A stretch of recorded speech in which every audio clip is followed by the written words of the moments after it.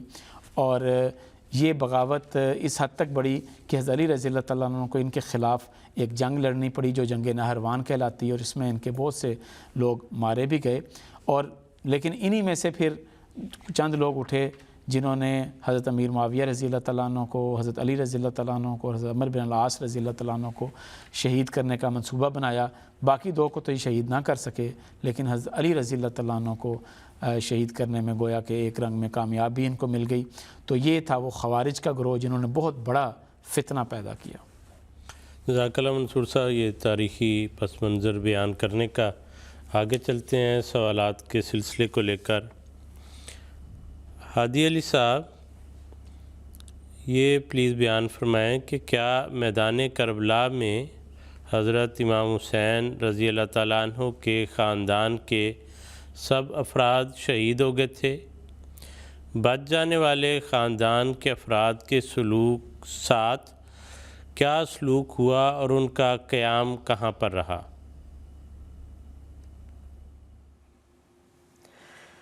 جی بسم اللہ الرحمن الرحیم. یہ عمومی طور پر یہی تاثر ہوتا ہے کہ گویا سارے ہی وہاں شہید کر دیے گئے تھے, لیکن ساتھ ہی تاریخیں بڑی وضاحت سے یہ بتاتی ہیں کہ امام حسین رضی اللہ عنہ کے گھر والے اور بچے اور اسی طرح ایک دو غلاموں کا بھی ذکر آتا ہے یا خدمت کرنے والوں کا, وہ بھی بچ گئے تھے. یعنی جو خیموں میں اندر رہنے والے تھے وہ تقریباً سارے بچ گئے تھے. تاریخوں میں تعداد کے لحاظ سے تو بڑا فرق ہے, یعنی 80 تک تعداد بتائی جاتی ہے جو بچ گئے. حالانکہ جو اصل قافلہ حضرت امام حسین رضی اللہ عنہ کا کربلا میں تھا وہ تو 72 کے قریب تھے لوگ. تو بہرحال جو بچے ہیں ان میں 7 مرد تھے یا بچے, اور جو عورتیں اور بچیاں تھیں وہ تقریباً ہیں 8, اور 2 جو ہیں خدمت گزار وغیرہ. تو یہ کل 17-18 تعداد بنتی ہے. اور باقی جو باہر تھے لڑائی کرنے والے, اس میں بھی بالکل نوجوان جو چھوٹی عمر کے تھے وہ بھی تھے اور بڑے بھی, تو وہ سارے شہید ہوئے. تو ان کو پھر وہاں سے جب یہ امام حسین رضی اللہ عنہ شہید ہو گئے, تو انہوں نے ایک طرف تو ان لوگوں کو جو بچ گئے حفاظت کے ساتھ, اور میں یہی کہوں گا کہ احترام کے ساتھ انہوں نے ساتھ لیا اور کوفے کی طرح روانہ ہوئے. اور ساتھ یہ جو شہداء تھے امام حسین رضی اللہ عنہ کا سر بھی اور دوسرے بھی بعض اس طرح, وہ بھی ساتھ لے کر چلے. تو کوفے گئے ہیں. کوفہ وہاں سے تقریباً 75 کلومیٹر یا 46 میل کے قریب اس کا فاصلہ ہے. وہاں پہلا پڑاؤ کیا ہے. پھر کچھ دنوں کے بعد دمشق لے کر گئے ہیں, جہاں یزید کا تخت تھا, جہاں وہ اس کا دارالخلافہ تھا. تو وہ تقریباً 1000 کلومیٹر بنتا ہے. 987 کلومیٹر بتایا جاتا ہے, جس کے 650 میل بنتے ہیں تقریباً. تو وہاں لے جایا گیا. تو حضرت زینب جو امام حسین رضی اللہ عنہ کی بہن تھی, انہوں نے بڑے زوردار وہاں خطبے دیے, کوفے میں بھی اور دمشق میں بھی, یزید کے دربار میں بھی. جو ظلم ہوا اور جو انہوں نے بے انصافیاں کی, ہر طرح سے انہوں نے بڑی دلیری کے ساتھ, اور تمام خواتین بھی جتنی تھیں انہوں نے بھی یہی صبر و تحمل کا مظاہرہ کیا, اور جواں مردی کے ساتھ گویا کہ انہوں نے ہر صورتحال کو برداشت کیا. پھر ایک یہ بات بھی قابل ذکر ہے کہ ان خواتین میں حضرت امام حسین رضی اللہ عنہ کی ایک زوجہ جو کسریٰ کی شاہی خاندان سے تھیں, ایک کسریٰ کی بیٹی بھی تھی, تو شہر بانو وہ بھی وہاں تھی, وہ بھی ان کے ساتھ گئی ہیں. تو یہ سارے لوگ اکٹھے تھے. تو بہرحال یزید میں کے دربار میں بھی ان کے ساتھ کوئی بدتمیزی نہیں کی گئی. لوگوں نے تعزیت کی ان کے ساتھ, اور پھر وہاں سے انہیں مدینہ کی طرف روانہ کر دیا. اور یہ ایک بڑا لمبا سفر ان کا رہا ہے. پہلے مکے سے ادھر آنا کربلا تک, پھر کربلا سے کوفے سے پھر دمشق سے پھر مدینہ. تو یہ ہزاروں میل کا سفر بنتا ہے. تو یہ بہرحال سارے شہید نہیں ہوئے, چند ایک تھے جو 17 یا 18 بنتے ہیں. لیکن تاریخوں میں بہت اختلاف ہے, لیکن حقیقت کی روح سے اگر دیکھیں, جائزہ لیں, تو کم و بیش یہی بنتے ہیں. یہ بھی معین تعداد معلوم نہیں ہوتی, لیکن بہرحال اس کے قریب ہے 17 یا 18. جزاکم اللہ. جزاک اللہ حاجی صاحب, بہت شکریہ. ناظرین کرام, ہمیں کچھ سوالات آڈیو میسیجز کی شکل میں بھی موصول ہوئے تھے. اس وقت وہ آڈیو سوالات شامل کرتے ہیں. السلام علیکم, میرا نام عائشہ احسان ہے. میرا سوال ہے, شیعہ لوگ ایک نام کا بہت ذکر کرتے ہیں, مولا عباس, وہ کون ہیں؟ السلام علیکم, میرا نام مباحل احمد ہے. میرا سوال ہے, شیعہ لوگ ان دنوں میں اپنے آپ کو کیوں مارتے ہیں؟ السلام علیکم, میرا نام اشیر احمد ہے. میرا سوال ہے کہ محرم کے دنوں میں شیعہ لوگ جو کھانا تقسیم کرتے ہیں, کیا وہ کھانا جائز ہے؟ منصور صاحب, یہ سوالات پہلا جو تھا اس میں عائشہ احسان صاحبہ کا, کہ شیعہ لوگ ایک نام مولا عباس کا بہت ذکر کرتے ہیں, ان کا تعارف. جی, یہ نام واقعی ان کے جو قصہ وہ بتاتے ہیں, جو کہانی جو بیان کرتے ہیں واقعہ کربلا, اس میں اس نام کو کثرت بیان بھی کیا جاتا ہے. یہ دراصل حضرت علی رضی اللہ تعالیٰ عنہ کے بیٹے تھے, اور امام حسین رضی اللہ تعالیٰ عنہ کے سوتیلے بھائی تھے, اور انہوں نے بڑی شجاعت اور دلیری کا مظاہرہ کیا, اور کربلا کے مقام پر یہ گویا کہ اہل بیت کو سب کو سیف کرنا چاہتے تھے, اور اس کے لیے انہوں نے بڑی کوشش کی. اور خاص طور پہ پھر جب پانی بند کر دیا گیا تو یہ پانی لینے کے لیے بھی جاتے رہے, اور پھر پانی کی ضرورت کو پورا کرنے کے لیے بھی ان کا نام آتا ہے خاص طور پہ تاریخ میں. اور اصل میں یہ مشہور ہیں عباس علمدار کے نام سے، کیونکہ گویا کہ مولا عباس علمدار کہتے ہیں جس نے پرچم اٹھایا ہو، جھنڈا اٹھایا ہو۔ تو جنگوں کا ایک طریقہ یہ ہوتا تھا کہ جھنڈا ایک اٹھانے والا ہوتا تھا جس سے پتہ لگتا تھا کہ یہ کس کا جھنڈا ہے یا کس کا ہے، اور اس کو جھنڈے کو گرنے نہیں دیا جاتا تھا، کیونکہ اگر جھنڈا گر گیا تو یہ علامت ہوتی تھی گویا کہ وہ شکست کھا جائیں گے۔ تو اس کو انہوں نے سنبھال کے رکھا، اور وہ ذکر ملتا ہے واقعات میں، تاریخ میں، کہ ان پر حملہ کیا گیا، ان کے بازو کاٹ دیے گئے، تو انہوں نے سینے کے ساتھ اس کو جھنڈے کو سنبھال لیا۔ تو گویا یہ ایک شجاعت کی اور وفاداری کی ایک علامت بن چکے ہیں، اس وجہ سے کثرت سے ان کا ذکر کیا جاتا ہے۔ ٹھیک ہے منصور صاحب، دوسرا سوال تھا عزیزم مباحل احمد، وہ کہتے ہیں کہ شیعہ لوگ ان دنوں میں اپنے آپ کو مارتے کیوں ہیں، جس کو یعنی تعزیہ یا ماتم کرنا آپ کہہ سکتے ہیں۔ یہ سوال ہمیں لندن سے ایک اور دوست طارق مبشر صاحب نے بھی پوچھا تھا کہ قرآن و حدیث سے کوئی اس کا ثبوت ملتا ہے؟ اصل میں بات یہ ہے کہ آہستہ آہستہ جب مذہب بگڑنا شروع ہوتا ہے تو اس کی ابتدا اسی طرح سے ہوتی ہے۔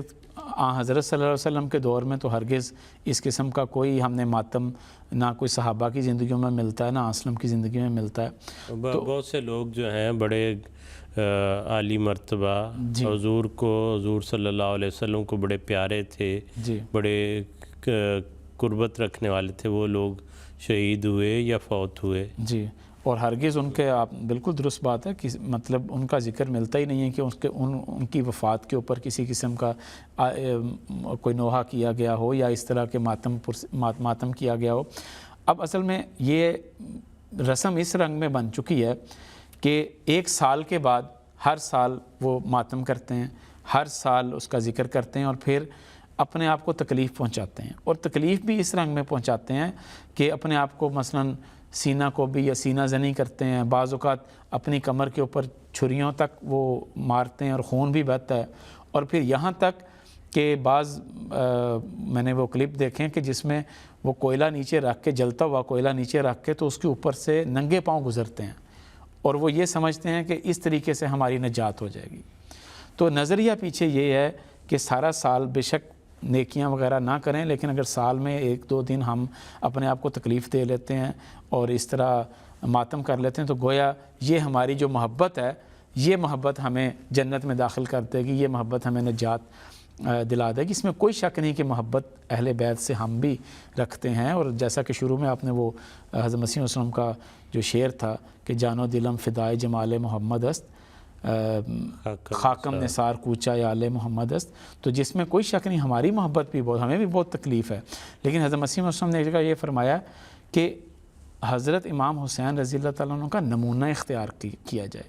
جس طرح انہوں نے شجاعت دکھائی، جس طرح انہوں نے بہادری دکھائی، جس طرح انہوں نے وفاداری دکھائی، اس نمونے کو زندہ کرنا ہمارا کام ہے، نہ کہ صرف اس موقع پر اب ماتم کر لینا یہ کافی ہے، یا جسمانی طور پہ تکلیف دے لینا اپنے آپ کو اور تعزیہ کر لینا یہ کافی نہیں ہے۔ اب دیکھیں قرآن کریم ایسے موقع پہ کیا فرماتا ہے، کیا اسلم کو کوئی تکلیف نہیں پہنچی؟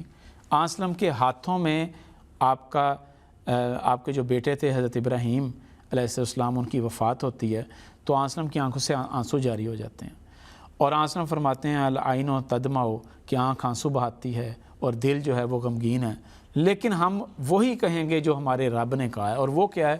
اللہ تعالیٰ فرماتا ہے کہ انا للہ و انا الیہ راجعون، کہ بشر الصابرین، صبر کرنے والوں کو بشارت دے دے، اذا اصابتہم مصیبت، جب ان کو کوئی مصیبت پہنچتی ہے، قالوا انا للہ و انا الیہ راجعون، وہ یہ کہتے ہیں کہ ہم اللہ کے لیے ہیں اور اللہ کی طرف ہی واپس جائیں گے۔ تو یہ وہ نمونہ ہے جو ہمیں اسلام بتاتا ہے، قرآن کریم بتاتا ہے، اور یہی وہ نمونہ ہے جو آن حضرت نے دکھایا۔ تکلیف ہوتی ہے، آنکھوں سے آنسو بھی نکلتے ہیں، لیکن آن نے فرمایا کہ کسی بھی شخص پر چاہے کوئی بھی ہو 3 دن سے زیادہ سوگ منانا جائز نہیں ہے۔ اب یہ دیکھیں 3 دن کا 1400 سال سے 1300 سال سے یہ لوگ وہ سوگ مناتے چلے آ رہے ہیں، تو آن کی بنیادی ہدایت سوگ بھی ایسے طرز پر کہ جو بنیادی طور پر اسلام تو کبھی نہیں یہ کہتا کہ اپنے آپ کو کوئی نقصان پہنچائیں، سارے حکم ایسے ہیں کہ جس سے انسان کو خود بھی فائدہ پہنچتا ہے اور سوسائٹی کو بھی فائدہ پہنچتا ہے۔ اور منصور صاحب کسی تبصرہ کرنے والے کا تبصرہ میں نے سنا، وہ مثلا ایک غیر مسلم آدمی ہے، وہ کہتا ہے کہ جی اچھا مجھے آپ دکھاؤ اسلام دکھاؤ، تو کہتے ہیں جی یہ مثلا آپ اسلام دیکھ لیں ہو، تو وہ دیکھ کے خوفزدہ ہو جاتا ہے کہ جو لوگ اپنے آپ پر اتنی سختی کر رہے ہیں وہ دوسرے کے بارے میں کیا نظریہ رکھتے ہوں گے، اس سے کیا سلوک کریں گے۔ بالکل۔ تو یہ ایسی جو ہے عمل، اس کی ہمیں اس میں کوئی سند قرآن اور حدیث میں نہیں ملتی۔ کرنے والے یقیناً محبت سے کرتے ہوں گے، عام طور پہ جو ایسے کام ہیں وہ نیک نیت سے ہی شروع ہوتے ہیں، محبت کے رنگ میں ہوتے ہیں، لیکن دیکھنے والی بات یہ ہے کہ کیا وہ اللہ تعالیٰ کے حکم کے مطابق، حضور صلی اللہ علیہ وسلم کی سنت کے مطابق، آپ کے اسوے کے مطابق ہیں یا نہیں۔ تیسرا جو آڈیو سوال تھا منصور صاحب، وہ تھا عزیز اشر احمد تھے، وہ پوچھ رہے تھے کہ جو کھانا ان دنوں تقسیم کیا جاتا ہے شیعہ حضرات کی طرف سے، کیا وہ کھانا جائز ہے؟ جی، اس سلسلے میں یہ یاد رکھنا چاہیے کہ قرآن کریم میں لکھا ہے کہ 4 قسم کے کھانے ہم نہیں کھا سکتے، جن میں ایک ہے کہ مردار، دوسرا ہے خون، اور تیسرا ہے سور یا سور کا گوشت ہم نہیں کھا سکتے، اور چوتھا جو بہت اہم ہے، جو بہت وسیع ہے، اس کے بارے میں ما اہل لغیر اللہ بہ، جس پر اللہ کے علاوہ کسی اور کا نام لیا گیا ہو۔ اب دیکھنے والی بات یہ ہے کہ اگر تو کوئی شخص محرم کے موقع پر کھانا اس وجہ سے تقسیم کرتا ہے کہ یہ میرے لیے قاضی الحاجات ہے، اگر میں کھانا دوں گا تو یہ کھانا دینا میرے لیے گویا کہ نجات کا ایسا ذریعہ بن جائے گا کہ امام حسین رضی اللہ تعالیٰ عنہ کے نام پہ ہے اور مجھے نیک عمل کی کوئی ضرورت نہیں ہے، اب بس یہ کھانا دوں گا تو میں گویا کہ جنتی بن جاؤں گا۔ اگر تو یہ نظریہ ہے تو یہ نظریہ ہرگز درست نہیں ہے۔ حضرت مسیح موعود علیہ الصلوۃ والسلام نے اس کے حوالے سے فرمایا کہ طعام کا ثواب یعنی کہ کھانے کا ثواب مردوں کو پہنچتا ہے، گزشتہ بزرگوں کو ثواب پہنچانے کی خاطر اگر کھانا پکا کر کھلایا جائے تو یہ جائز ہے۔ پھر فرمایا اگر کوئی شخص اگر لیکن ہر ایک امر نیت پر موقوف ہے، اگر کوئی شخص اس طرح کے کھانے کے واسطے کوئی خاص تاریخ مقرر کر لے اور ایسا کھانا کھلانے کو اپنے لیے قاضی الحاجات خیال کرے تو یہ ایک بت ہے، اور ایسے کھانے کا لینا دینا سب حرام ہے اور شرک میں داخل ہے۔ تو حضرت مسیح وسلم نے ایک اور موقع فرمایا کہ بعض لوگ جو محرم کی 10ویں محرم کو شربت اور چاول تقسیم کرتے ہیں، تو اس کے بارے میں کیا حضور کیا فرماتے ہیں؟ تو حضرت مسیح نے فرمایا ایسے کاموں کے لیے دن اور وقت مقرر کر دینا ایک رسم اور بدعت ہے، اور آہستہ آہستہ ایسی رسمیں شرک کی طرف لے جاتی ہیں، بس اس سے پرہیز کرنا چاہیے کیونکہ ایسی رسموں کا انجام اچھا نہیں ہے۔ تو یہ دیکھ لیں کہ جو کھلانے والا ہے اگر تو وہ شرک کی نظریے سے کھلا رہا ہے، اس نظریے سے کہ گویا کہ قاضی الحاجات ہے اس کے لیے، تو یہ کھانا پھر جائز نہیں ہے۔ لیکن اگر مشرکانہ رسم کے علاوہ وہ شخص کھانا تقسیم کرتا ہے، اور کیونکہ عام دنوں میں بھی وہ کیا کرتا تھا تو اس دن بھی اس نے کر دیا، تو اس میں کوئی حرج والی بات نہیں ہے اور وہ کھایا جا سکتا ہے۔ جزاک اللہ منصور صاحب۔ ایک اور فقہی نوعیت کا سوال کہ ان دنوں میں اس واقعہ کے متعلق نوحے پڑھے جاتے ہیں، گائے جاتے ہیں، اس کے متعلق ایک بچی نے حضور انور اید اللہ تعالیٰ بن رسول العزیز سے سوال کیا، حضور نے کیا رہنمائی فرمائی، آئیے وہ سنتے ہیں۔ میرا سوال یہ ہے کہ جو شیعہ لوگ نوحے ہوتے ہیں، نوحے سن سکتے ہیں ہم؟ مطلب نوحے شیعوں کے؟ جی، مطلب شرک یا گناہ تو نہیں ہے؟ تم نے ویسے کوئی شیعہ پڑھ رہے ہیں، نوحے اپنے ٹی وی پہ آ رہے ہیں یا ویسے آ رہے ہیں، سن لو، گناہ تو نہیں ہے اس کا۔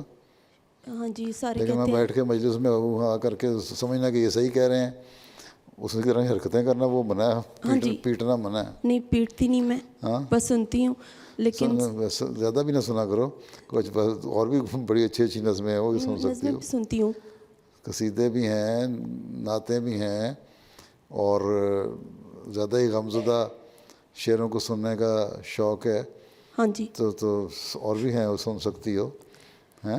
لیکن ساروں نے کہا تھا کہ وہ میری آپ کو شکایت کریں گے کہ میں سنتی ہوں، مطلب مجھے سارے منع کرتے ہیں کہ نہ سنو، وہ آپ کو میری شکایت کریں گے، تو میں نے سوچا میں خود ہی پوچھ لوں۔ اچھا شکایت کریں گے؟ جو کریں گے تو میں آپ ہی دیکھ لوں گا۔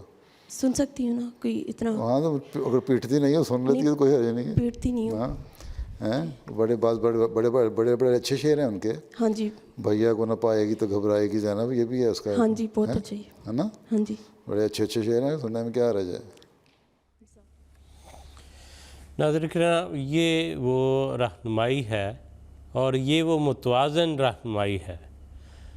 دیکھیں حضور انور رضی اللہ تعالیٰ بن نصر عزیز نے یا نہ ہی یکسر یہ کہا کہ بالکل ایسی بات ان کی وہ کان میں پڑنا وہ سننا درست نہیں، اور ساتھ ہی توازن بھی قائم کر دیا اور رہنمائی بھی کر دی کہ ہاں سن سکتے ہیں۔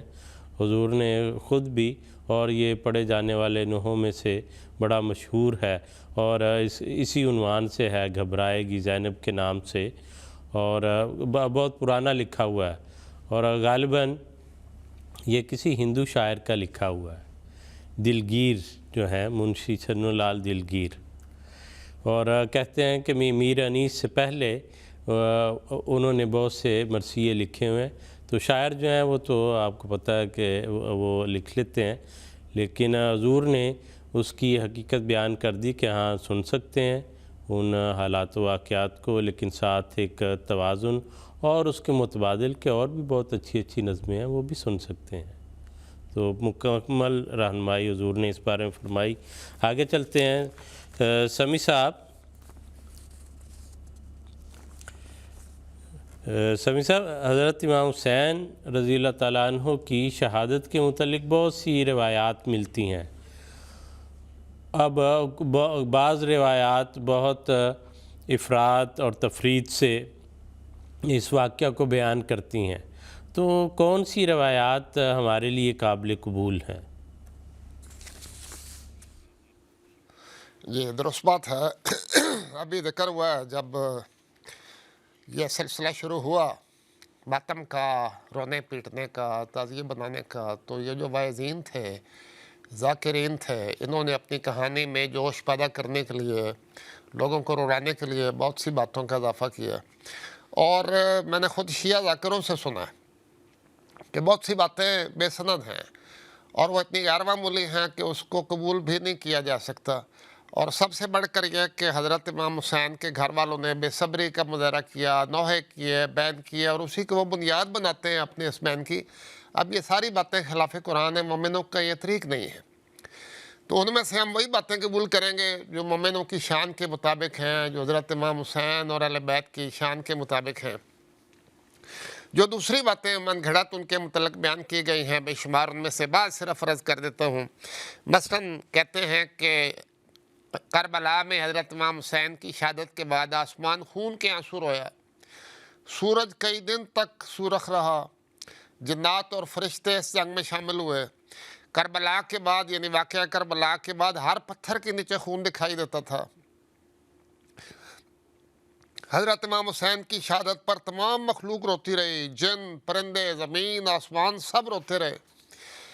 اور یہ بھی ہیں کہ پانی کے ہر قطرے پر امام حسین کا نام لکھا ہوتا ہے، کیونکہ پانی امام حسین پر بند کر دیا گیا تھا۔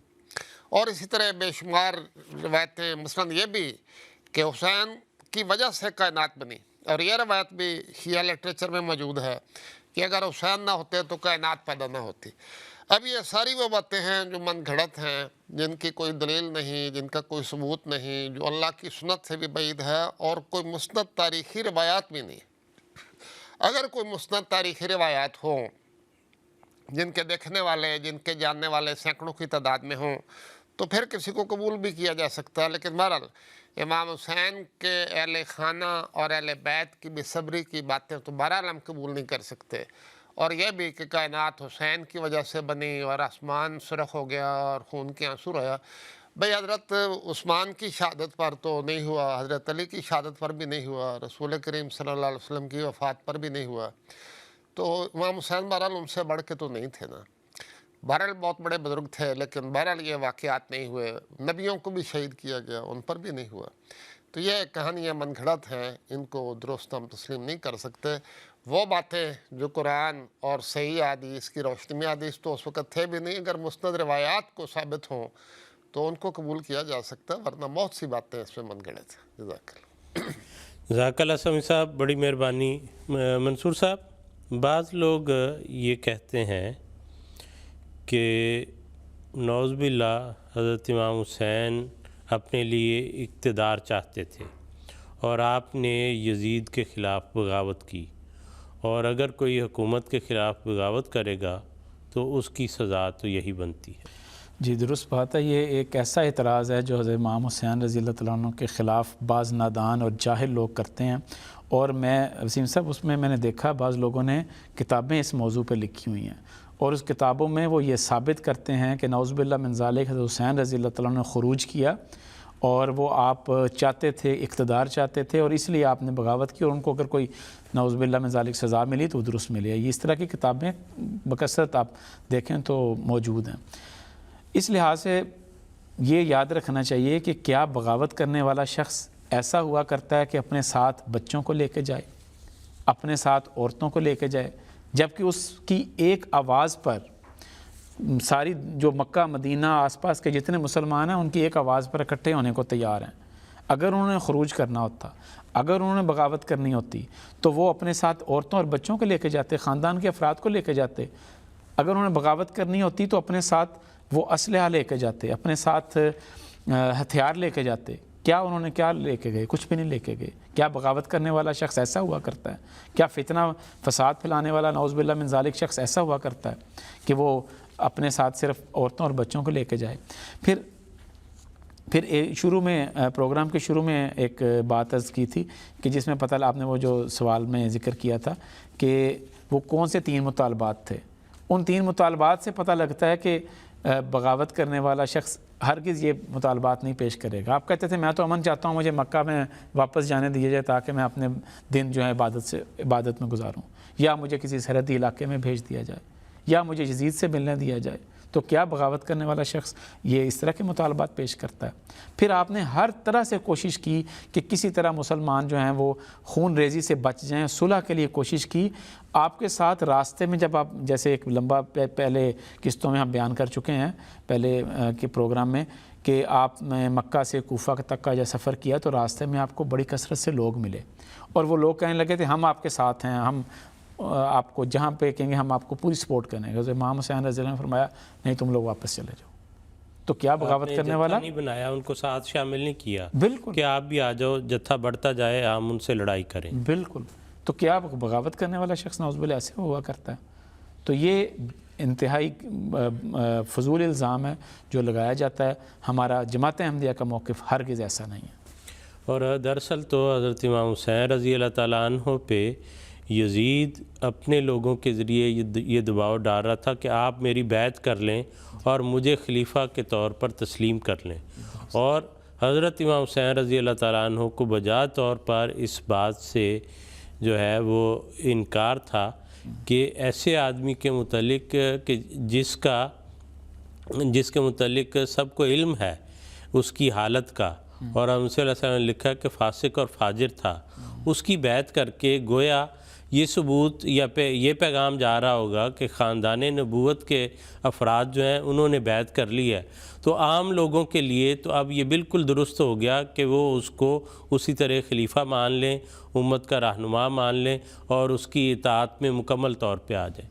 حضرت امام حسین رضی اللہ تعالیٰ عنہ نے تو اس بات سے انکار کیا، وہ بھی ان کے مطالبے پر جب وہ بار بار کہتے تھے کہ آپ بیعت کریں، انہوں نے آپ کو اپنے حال پہ نہیں چھوڑا کہ آپ اگر ایک کونے میں کسی جگہ بیٹھیں، اور حضرت امام حسین تو جیسے آپ نے بیان کیا تھا، حضرت امام حسین رضی اللہ تعالیٰ عنہ چاہتے تھے کہ مجھے چھوڑ دو، میرا راستہ خالی چھوڑ دو، کم از کم میرے اوپر زبردستی یہ مہر نہ لگاؤ کہ میں نے بیعت کر لیا ایسے شخص کی۔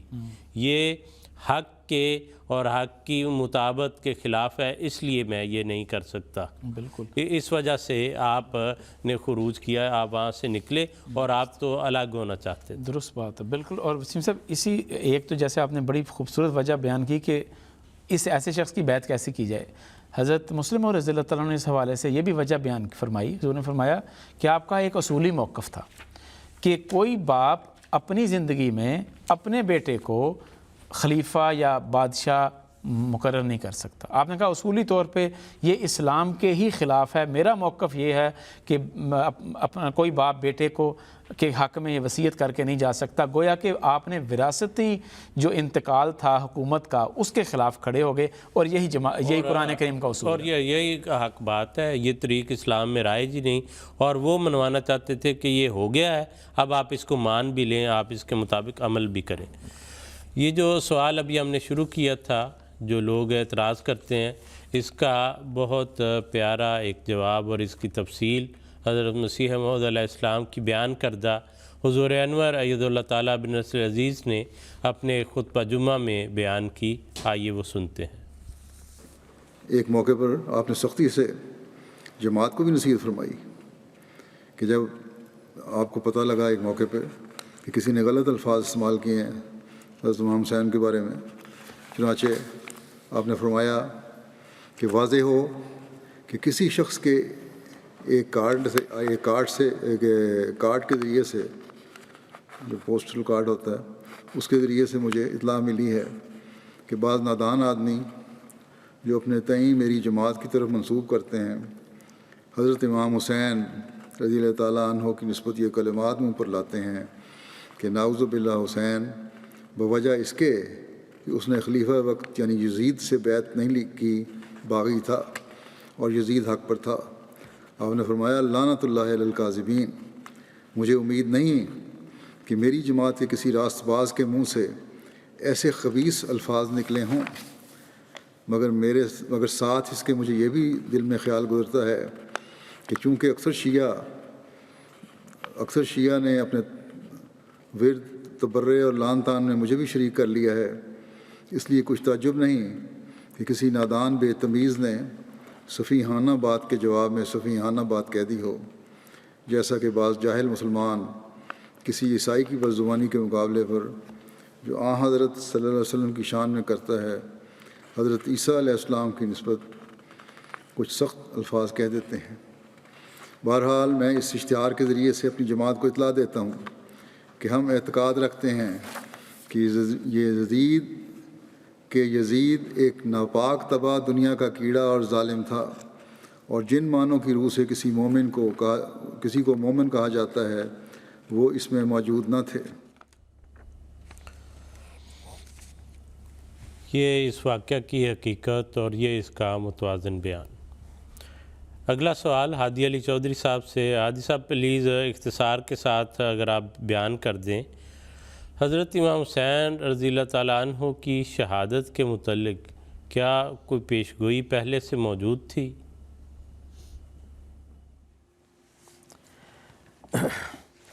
یہ پیشگوئی تو کوئی ایسی نہیں ہے جو حضرت صلی اللہ علیہ وسلم نے بالکل براہ راست بتایا ہو کہ حضرت امام حسین شہید ہوں گے، بلکہ جو روایات ملتی ہیں وہ صحیح ستہ جو مستند حدیث کی 6 کتابیں ہیں ان میں بھی نہیں۔ ایک جو معتبر کتاب مسند احمد بن حنبل ہے اس میں ایک روایت ملتی ہے، اور اس کے علاوہ بعض دوسری کتابوں میں۔ تو ان میں ایک واقعے کے طور پر یہ بیان ہے کہ حضرت جبریل علیہ السلام، یہ 3 روایتیں ہیں جن کا خلاصہ یہ بنتا ہے کہ حضرت جبریل علیہ السلام، یا ایک روایت میں ہے کہ بارش کا فرشتہ حضرت صلی اللہ علیہ وسلم کے پاس آپ کے حجرے میں آیا، تو حضرت صلی اللہ علیہ وسلم نے حضرت ام سلمہ رضی اللہ عنہ سے کہا کہ باہر خیال رکھنا کہ کوئی اندر نہ آئے۔ تو امام حسین چھوٹے بچے کہیں کھیلتے ہوئے اندر چلے گئے، حضرت ام سلمہ رضی اللہ عنہ کو معلوم نہ ہو سکا، تو حضرت صلی اللہ علیہ وسلم نے امام حسین کو جو بچے تھے پیار کیا، تو فرشتے نے پوچھا کہ یہ آپ کو بہت پیارا ہے؟ تو حضرت صلی اللہ علیہ وسلم نے فرمایا ہاں یہ مجھے بہت پیارا ہے۔ تو اس فرشتے نے بتایا کہ تیری امت اسے شہید کر دے گی، تو ساتھ یہ بھی بتایا کہ وہ جہاں شہید کرے گی اس کی مٹی بھی میں آپ کو دکھاتا ہوں۔ تو یہ بنیادی طور پر روایتیں ہیں جن میں یہ پیشگوئی ہے کہ امام حسین رضی اللہ عنہ کی شہادت مقدر تھی، اور انہی روایتوں میں لکھا کہ حضرت صلی اللہ علیہ وسلم کے آنسو نکل آئے اور آپ بہت دلگیر ہوئے۔ تو اس حد تک یہ پیش گوئی ہے، لیکن حضرت صلی اللہ علیہ وسلم کی اس طرح براہ راست پیش گوئی نہیں تھی۔ یہ روایت میں ہے کہ فرشتے نے یہ پیش گوئی کی، یا وہ تقدیر بتائی جو حضرت امام حسین رضی اللہ عنہ کی شہادت پر منتج ہوتی تھی۔ جزاک اللہ حادی صاحب۔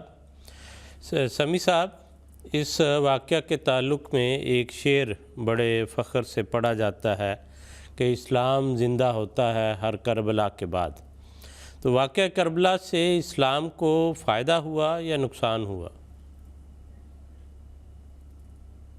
جی، یہ شعر بھی بڑا دھوکہ دینے والا شعر ہے۔ ایک پہلو تو اس کا ٹھیک ہے، لیکن ایک پہلو سے لوگ بہت دھوکہ کھاتے ہیں۔ اگر تو اس شعر کا یہ مطلب ہے کہ غیر مسلموں کی طرف سے جب اسلام پر ظلم کیا جائے، سچے پکے مسلمانوں کو دکھ دیا جائے، تو اللہ تعالیٰ ان کو برکت دیتا ہے اور دشمنوں کے نام و نشان مٹا دیتا ہے۔ اور یہ واقعہ ہمیں سارے نبیوں کی زندگی میں نظر آتا ہے، آغاز سے لے کر رسول کریم صلی اللہ علیہ وسلم تک۔ لیکن حضرت امام حسین کا واقعہ اس سے تھوڑا سا مختلف ہے۔ حضرت امام حسین پر ظلم کرنے والے کو دشمنان اسلام نہیں تھے، خود مسلمان تھے، یعنی اپنے آپ کو مسلمان کہتے تھے، مسلمان حکومت کے سربراہ تھے۔ تو امام حسین پر جب مسلمان حکومت کے سربراہ ظلم کر رہے تھے تو کیا اللہ تعالیٰ ان کو ترقی دیتا؟ کیا اللہ تعالیٰ ان کو عزتیں دیتا کہ تم میرے رسول کے جگر گوشوں کو شہید کر رہے ہو؟ حضرت عثمان کو بھی شہید کیا گیا، حضرت علی کو بھی شہید کیا گیا، حضرت حسن کے متعلق بھی کہتے ہیں زہر دیا گیا۔ تو جب مسلمان ہی مسلمانوں پر ظلم کر رہے ہوتے ہیں تو پھر وہ مسلمان برکت کے مستحق نہیں رہتے۔ ہاں، جب اللہ تعالیٰ یہ دیکھتا ہے کہ سچے مسلمانوں پر دشمنوں کی طرف سے ظلم کیے جا رہے ہیں تو پھر اللہ تعالیٰ کی سنت یہی ہے کہ نبی ہی غالب آتے ہیں، اور اس زمانے کے فرعون ہوں، یزید ہوں یا نمرود ہوں، وہ مٹائے جاتے ہیں۔ تو یہ اللہ تعالیٰ کی سنت ہے۔ لیکن اس واقعے کا نتیجہ کیا ہوا؟ آپ ذرا غور کیجئے، 72 افراد جو قتل کیے گئے، یکم و بیش جتنی بھی تعداد ہے، وہ اگر زندہ رہتے تو یہ سارے کے سارے نیکی اور تقویٰ کے نمائندے تھے۔ یہ ہمارے آقا و مولا حضرت اقدس محمد رسول اللہ کے جگر گوشے تھے، ان کا پیار پانے والے تھے، رسول اللہ کے سینے پر چڑھ کر رسول اللہ سے پیار لیتے تھے۔ یہ اگر زندہ رہتے تو شاید امت محمدیہ اور کچھ دیر نیکی اور تقویٰ پر قائم رہتی، اور وہ جو ادبار شروع ہوا، وہ ظلم شروع ہوا، وہ کچھ دیر اور اس میں تاخیر ہو جاتی۔ لیکن جب انہوں نے ان صاحب رویا کشوف بزرگوں کو ذبح کر دیا وہاں پہ اس ظالمانہ طور پر، تو پھر اسلام کو برکت تو نہیں ملی، وہ مسلسل گرتے چلے گئے، یہاں تک کہ وہ وقت آ گیا کہ ادبار کا زمانہ، کثرت بڑھتی چلی گئی اس کی، اور پھر مسلمان فرقہ فرقہ بٹھتے چلے گئے۔ اور امام حسین کے واقعہ کے ساتھ بھی یہ ہوا کہ امت محمدیہ 2 بڑے گروہوں میں بٹ گئی۔ دو آغاز حضرت علی کے زمانے سے ہو چکا تھا، جس طرح پہلے ذکر ہوا ہے، خارجی تھے اور کچھ دوسرے لوگ بھی تھے۔ لیکن امام حسین کی شہادت کے بعد باقاعدہ 2 گروپوں میں تقسیم ہو گئی، اور سنی اور شیعہ 2 بڑے فرقے بن گئے، اور آج تک ان کے درمیان ایک چشمک جاری ہے، ایک فتنہ و فساد کا سلسلہ جاری ہے، جہاں جہاں ان کو موقع ملتا ہے ایک دوسرے کو تکلیف پہنچاتے ہیں۔ تو اس واقعہ کربلا سے اسلام کو حقیقت میں کوئی فائدہ تو نہیں پہنچا۔ ہاں، امام حسین نے اپنی قربانی دے کر یہ ثابت کر دیا کہ وہ خدا پر سچا توکل رکھتے تھے۔ حضرت مسلم موعود رضی اللہ تعالیٰ عنہ نے ایک عظیم الشان مضمون یہ بھی بیان کیا ہے کہ حضرت امام حسین اگر بیعت کر لیتے تو آج یزید کے خیالات بھی خلفائے راشدین کی طرح سمجھے جاتے، اس کا نمونہ بھی پیش کیا جاتا۔ لیکن امام حسین نے قربانی دے کر یہ ثابت کر دیا کہ خلفائے راشدین اور ہیں، اور اس کے بعد حکومت اور ملکیت کے نمائندے اور لوگ ہیں۔ اگر امام حسین ان کی بیعت کر لیتے یزید کی، تو پھر امام حسین کے جس کی بیعت کی تھی اس کو بھی خلفائے راشدین کی طرح پیش کیا جاتا۔ اس لیے امام حسین کی قربانی تو عظیم الشان ہے، اس میں کوئی شک نہیں۔ لیکن امر واقعہ یہ ہے کہ امام حسین کی شہادت سے اللہ تعالیٰ نے جو امت مسلمہ سے برکتوں کا سلسلہ اٹھا لیا، وہ آج تک چلتا چلا جا رہا ہے، یہاں تک کہ مسیح موعود آیا اور اس نے پھر سارے مسلمانوں کو جزاک اللہ سمیع صاحب، یہ آپ کا بیان بہت شکریہ آپ کا۔ پروگرام کا وقت اپنے اختتام کو پہنچا۔